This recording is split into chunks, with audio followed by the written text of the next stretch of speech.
set, go! Alright, hi out there, you crypto kiddies, and you know who you are. Alright, there's a lot of crazy stuff going on in crypto. I think you see the headlines every day. Somebody's losing their funds. Somebody's funds are getting stolen out of their account, sent to a fake address. All kinds of weird things are going on, bad security. Some people are saying, hey, are you selling unregulated securities? There's all kinds of lawsuits flying. I want to talk to you about Coinbase. Coinbase is one of the biggest exchanges. You also have Binance up there, but a lot of these companies have very detailed arbitration clauses buried into their terms of service. And you need to check these out. You need to understand them. And you know, when you're signing up for these accounts, you go through their terms and you click, I agree. That's your mutual consent. You're consenting to a contract. You're agreeing to the terms. So what are you agreeing to? And how do you fight it if you don't like what's going on? You want to file a lawsuit. Well, without further ado, let's head to the Attorney Steve litigation whiteboard. Boom! All right, so let's take a look here. So we're going to talk in general about arbitration clauses. How can you bust them? There is a way to bust the arbitration clause. They're not easy to do, but you can bust an arbitration clause under the right circumstances. And courts will typically look at two factors. We're going to talk about that in a second. This is good for you bar students. How do you break it? How do you bust an arbitration clause? So we have these exchanges, Coinbase, Binance, and others. They're buying, selling cryptos. People are sending their money to their wallets, this and that and the other. And you expect when you deal with a company that your funds are going to be safe and protected, just like a bank. You know, if you put $100,000 in your Chase or Wells Fargo bank account, you're going to expect it to be there when you go and get it. So there's a lot of stuff going on right now. A lot of companies are trying to file lawsuits and class action lawsuits. Okay, so this is one thing. Our firm is one of the first to file against FTX. You may have heard of them. FTX, their founders. We have sued their founders. And we've talked about that in other videos. But let's go back here to the click wrap. Okay, so you're dealing with these companies. They have their terms of service. And I'm going to read you Coinbase's, just the pertinent parts here. And these are terms you give mutual assent. In a contract, you have bargained for legal exchange. We'll do this, you do that. We agree to the terms. So when you check that little box, and you see it all the time in these things that you're signing up for, you can't just say, you know, I didn't read it, or oh my God, it was like 25 pages, which is not uncommon. You have to read them. When you agree, be bound by them. If you don't like the terms, go look somewhere else. Go find somebody else to do business with. It may not be easy because a lot of the reputable companies are going to have these clauses, and you're going to be expected to adhere to them, okay? So let's take a look at it. Matter of fact, let's get it right here. I've got it. So when I went to the Coinbase Terms of Service, and I just have them printed out here so you can take a look at it. But it says real clear, big bold letters. Do you see that? Big bold letters.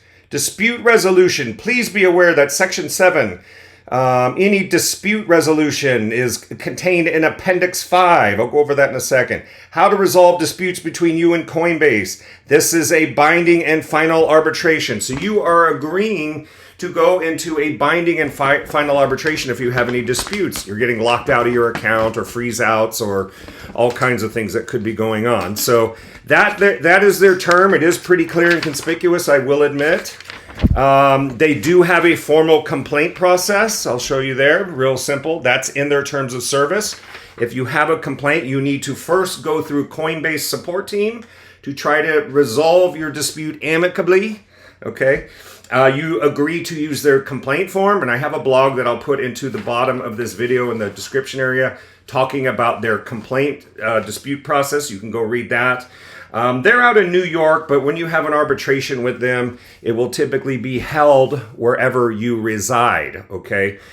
Here's part of the arbitration agreement. I've highlighted some of the key components that I think you should be aware of.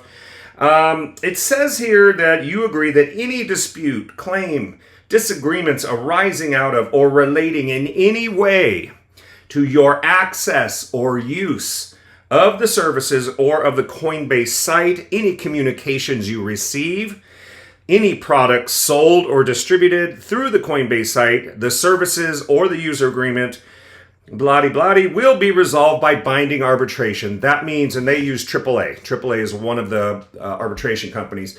So you file an arbitration claim. It's private. It's not in the public. It's not filed with the courts, the federal courts or the state courts. It's filed in a private binding AAA arbitration, okay? So it's private. Our arbitration's pretty good. I like it because it's quicker. You can resolve discovery disputes a lot quicker and things like that. So it's not horrible, but most people tend to believe that you can get a better shake if you're filing a class action lawsuit. So that's why they have these arbitration clauses. But you also, section 1.2, waiver of jury trials. So you are waiving, when you click that I agree, I consent, mutual agreement, forming a contract, you agree that you will waive any jury trial and that there is no judge or jury in arbitration, and that's correct. It's just an arbitrator that's going to be hearing the case, okay? And arbitration cases, just so you know, they're subject to very limited review. Once a binding arbitration decision is made, it's pretty much final. If there's something really crazy and wacky that happens in your arbitration, you can probably try to find a way to appeal the decision, but normally they're binding. You know, when you go, you're done. So you're waiving the class action. You're saying here, each of us may bring claims against the other only on an individual basis and not in a class. No class actions, okay? So you're waiving that. They do have a, what they call, let me see what they have here. They call it, what do they call it here? A batch arbitration. So if you have 100 claims that are similar to a class action, you can do a batch arbitration, okay? The rules and forum, the Federal Arbitration Act will apply. They will govern the interpretation and enforcement of the arbitration agreement and any arbitration proceedings. If a formal complaint process described in Section 7.2 does not resolve your complaint within 45 business days after receipt of your complaint, you and Coinbase agree that either party shall have the right to finally resolve the dispute through binding arbitration. The arbitration will be administered by the American Arbitration Association, AAA, in accordance with the consumer arbitration rules. So they set up the whole set of rules. You're going to play by those rules. I like arbitration because it's a little less formal. But again, there are some drawbacks that you can't get in a class action lawsuit. You can have counsel represent you. What else do we have here that's of interest? The arbitration will be conducted in the county where you reside. Disputes involving claims, counterclaims, or requests under $25,000, not inclusive of attorney fees and interest, will be conducted solely on the basis of documents you and Coinbase submit to the arbitrator. If your claim exceeds $25,000, you have some limited discovery that you can do. 3 depositions max per side. 3 depositions. That may be reasonable in most cases. And you agree to confidentiality under this agreement, okay? Arbitrator is a retired judge or an attorney. Typically, they're attorneys that have a lot of experience, and the parties select them. And the arbitrator has the exclusive authority to resolve the dispute, okay? Finally, attorney fees and costs. This is important. Each party will bear their own attorney fees and costs unless there was a claim that was brought that was frivolous or for an improper purpose, which pertains a little bit more to the plaintiff bringing something improper. If you notice, you could end up paying their attorney fees, and that's governed by Rule 11 FRCP, Federal Rules of Civil Procedure 11B, as in biscuit. And the party that tries to obtain an order compelling arbitration. This is very important. So if you try to just go sue them in court, you go get an attorney, or you just file impro se, and you try to file it yourself, they will file a motion to compel arbitration. So you file a suit, let's say in the Northern District of California, they will file a motion to compel arbitration. If they win pursuant to this agreement, if the judge says, yeah, this is going to arbitration, you pay their attorney fees and costs. So you need to be very careful. Get a lawyer in early to analyze your case to see if it probably applies in an arbitration setting, or if you may have any rights to bring a separate action, okay? What else? So yeah, you don't want to end up paying somebody's attorney fees and for a motion, because they have big law firms. Big law firms usually have several attorneys on your case, and you will end up paying quite, more than you want to pay when you should just go to arbitration, okay? So anyway, that's the basic terms of the agreement. Now I want to just talk about real quick. There's one case that I'm going to post in the description box where somebody is challenging the arbitration agreement as being unconscionable Thus, they have the right to go sue in a federal court or state court. They lost the case.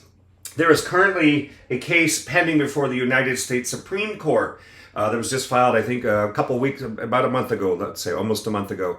The Supreme Court's going to hear it. It involves a couple Coinbase claims. The Supreme Court of the United States probably going to lay down a rule on some of these. How broad is this arbitration clause? How much can it suck in? How many cases can you do? How broad is it? So that's coming up. We're going to see how that goes. But let's talk real quick, and we'll end this video with how do you attack an arbitration clause. Two things. You need to show that it's unconscionable. Unconscionable is not easy to prove. Okay, so don't just think, well, it's not fair. It kind of benefits them. They can get attorney fees for a motion to compel. That's not fair. It's one-sided. I don't like it. Things like that. Things that just give them a benefit are not necessarily going to suffice. Okay, so you're looking first at A, is there substantive unconscionability? And B, is there procedural unconscionability? This is basic arbitration, busting the arbitration clause. This is what attorneys look at. And it is a sliding scale, as I mentioned here with my squiggly line. If you have more of this, you need less of this. If you have more of this, you can get away with less than that. So it's a sliding scale type of thing, okay? Substantive unconscionability deals with contracts of adhesion, what we call take it or leave it. Well, we all know these terms of service. You really don't have a choice. If you want to do business with the company, you want to get on Facebook, you want to get on YouTube, you have to agree to their terms. You can't really get around it. So yeah, there are contracts of adhesion, but the courts will also look at the bargaining power. Sure, Coinbase has all the bargaining power, no question about it. And the sophistication of the parties can come into play. That's one factor. These are things you would argue if you're trying to get it into court and avoid arbitration. And the availability of alternative routes for the complaining party, okay? So that's substantive. I'm not going to go into too much depth. There is so much case law out there. If you're in this situation where you're busting an arbitration agreement is critical to you, do your research, do your legal research. There's tons of different factors. This is very general. Procedural unconscionability, overly harsh, one-sided remedies, just it's something that would shock the conscience. You look at that and you go, wow, if they win, they can take your boat and your car. That's not fair. It's got to be something really kind of shocks the conscience, okay? Overly harsh, one-sided, and again, more than just mere benefits to them, mere benefits to the party that created the contract, okay? Ambiguities should be construed against the party that created the contract because they had the attorneys. That's always something you can argue. But that's a general overview of, now, like I said, Coinbase, Binance, all these other companies, if you look on their terms of service, and you should before you decide to do business with somebody, you should look, what happens if I have a problem? Do we go to court? Do I pay attorney fees? What is the dispute procedure? I think that's very important in every contract you're signing these days on the internet, okay? So I know it's kind of a pain. You have to go and look and read it and then try to understand it, which is not always easy either. I understand, but I think it's important when you're doing business on the internet, okay? So that's a general overview. If you have problems with your crypto, your blockchain companies, NFTs, disputes, you know where to find us on the web at attorneysteve.com. That's attorneysteve.com, the first name in legal services. Thank you guys for watching. This is general legal information only and not legal advice. Make sure to check the description area. If you got any comments, post them down below. I'd like to hear what you have to say. Okay, thank you for watching. Have a great day. Feel free to share this video on your social media networks.